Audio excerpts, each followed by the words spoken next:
আলোচনায় আসতে এবং সিনেমা মুক্তির সময় জনপ্রিয়তা বাড়াতেই নাকি শাকিবকে নিয়ে কথা বলেন অপু বিশ্বাস ও বুবলি। ঘনিষ্ঠ সূত্রের বরাত দিয়ে এমনটাই জানিয়েছিল দেশের সংবাদ মাধ্যম। প্রসঙ্গটি নিয়ে ৩০ এপ্রিল দেশের একটি সংবাদ মাধ্যমে কথা বলেছেন অপু বিশ্বাস।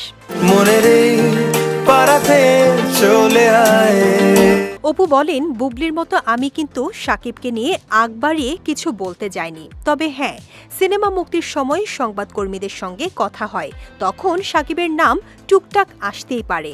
এটি অন্যভাবে নেয়ার কিছু নেই। আমি তোমার হতে চাই, এটা মিথ্যে কোনো গল্প না।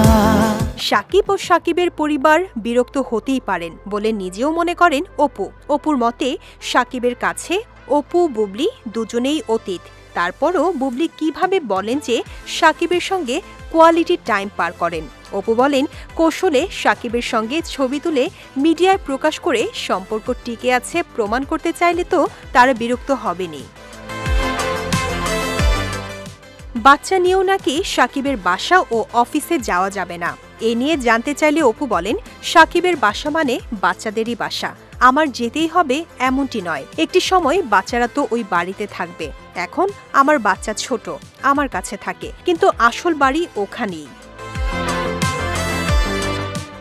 চলতি বছরই নাকি শাকিবের বিয়ে হবে। এ ব্যাপারে অপুর প্রতিক্রিয়া জানতে চাইলে অভিনেত্রী বলেন, একমাত্র ওয়ালটন এসি দিচ্ছে 1 বছরের রিপ্লেসমেন্ট গ্যারান্টি এবং কম্প্রেসরের 10 বছরের গ্যারান্টি। এখানে আমার বলার কি আছে? প্রত্যেক মানুষেরই ব্যক্তি স্বাধীনতা আছে, ভালো লাগা আছে। তবে আমার আচরণে পরিবারের এমন সিদ্ধান্ত, এটি বিশ্বাস করি না।